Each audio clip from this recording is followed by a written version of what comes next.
Good morning everybody, Steve from Mud Ducks 4-Drive Touring with a slightly different video today. Today we're going to do a reinstall and wire of a winch into Pat's car.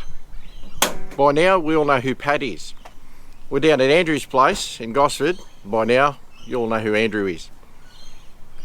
So what we're going to do over the course of today is there's a winch in here that seems to have no cable. It also has no electrics. It's got nothing. So we're going to fit a solenoid, internal switching to make it all work. Hopefully by this afternoon it works. If not, it doesn't. Anyway, we'll show you how it is as we go along. Cheers. This, as you know, is Pat.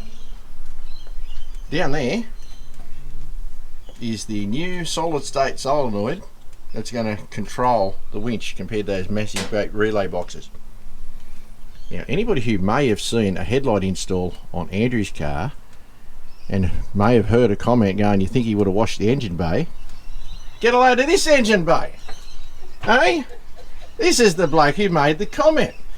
Fair dinkum.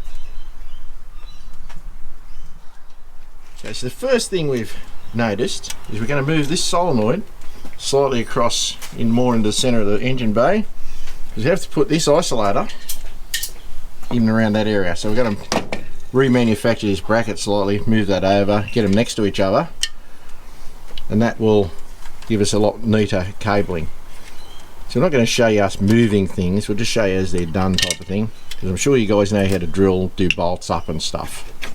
So we'll show you when it's in a different position.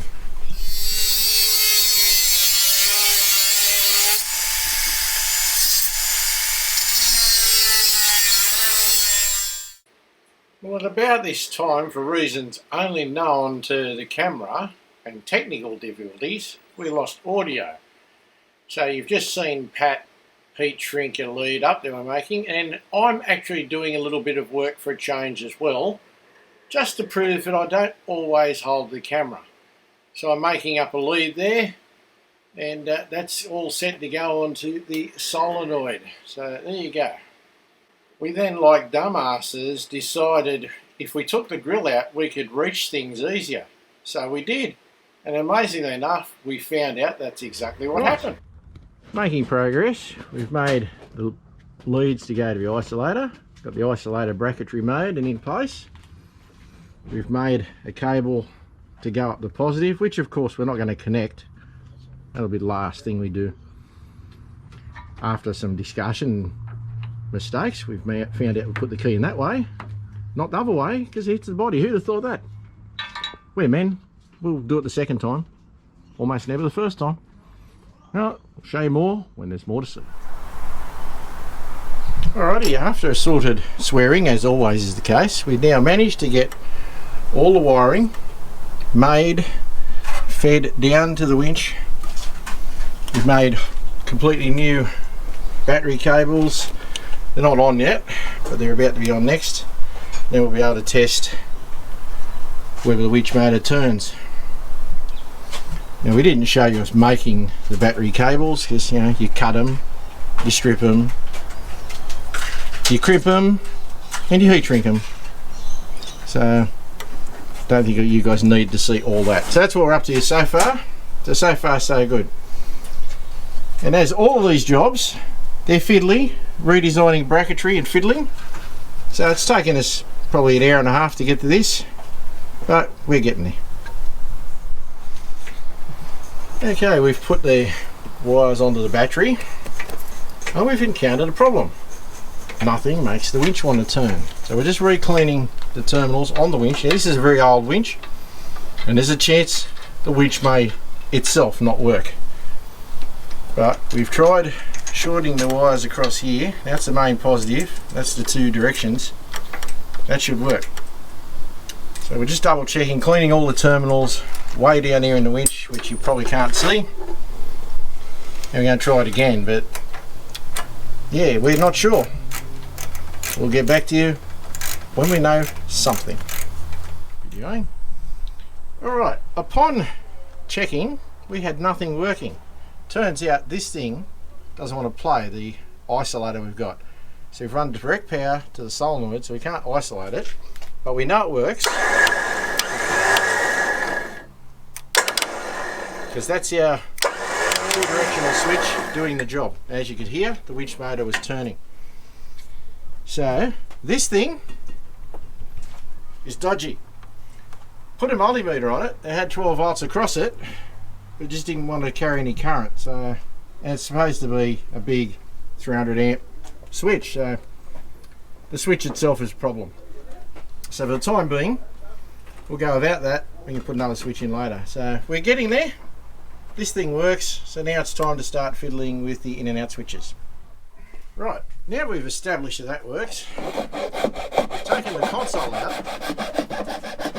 and as you can hear, Pat's filing, and what we're doing is we're putting that switch into that console, so we actually operate the winch in and out. So the stage here is to make that winch switch fit in that hole.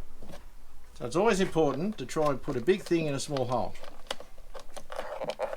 So as Pat continues his filing process, we'll eventually get to that. Now I don't need to show you how to file a hole for a switch, so I'll show you when it's in there.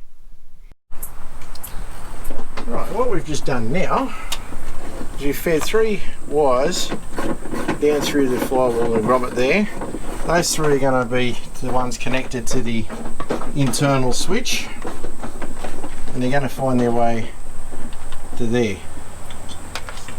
They may even have to lengthen them yet, but that's the length wire we had, so we're up to that. Now what Pat's doing now, when I get round here, it's good for Pat to do stuff, he loves doing things, is we're going to pull the seat out because we need to feed the wiring down through there and out to the centre where the console is going to be in there. Now for those who are wondering, we used like this plastic weld stuff to pull the wires through. I personally at home use like a stainless steel antenna, but I pulled apart once. You could use a coat hanger. All of these things work. So that's the story there, and I'll show you more when there's more to see. Alright guys, the next stage is we fed the cable up through some split tubing to here. Now we chose to go 3 wires. These 2 aren't long enough, so we'll just lengthen those. And that's the one to the positive. Now, I know you're all thinking, why not take a 12 volt positive from inside the car? But realistically, there's no good ones inside this car at the present. So we're taking one from the battery, that way we know is good enough. We found one that didn't have enough voltage, so we're going not doing that. That's the reason. So we'll extend these 2. They'll make it down to the controller. They haven't got far, but anyway, they're not long enough. And this one goes to positive. I'm still feeding into the split tube as you saw. Here they are at the other end inside the car. Now we're going to test them before we put the console in, and then the console will be in and we'll be able to show you the next stage then. Alright, moment of truth. Pat's just plugging in the switch in test mode down there. You got it plugged in, Pato? Yep. Alright, we're coming round here. We've wired all this up. So hopefully, here goes. There we go.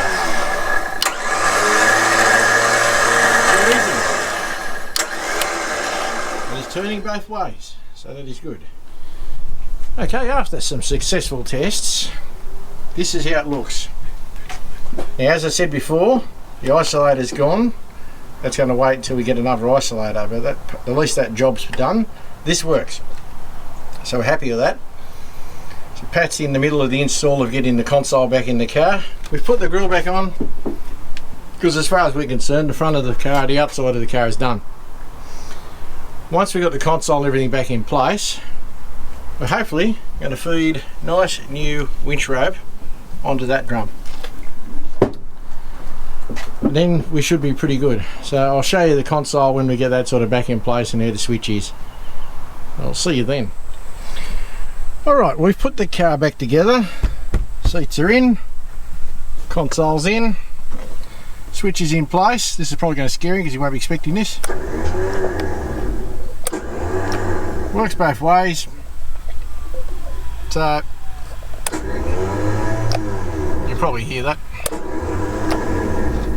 So that's in place. So we're all happening. So the next thing we've got to do, apart from scaring the crap out of them, is run the winch cable. Well, we're getting close. Hope you guys can see in there. Winch cable's attached. So we're going to start spooling it in.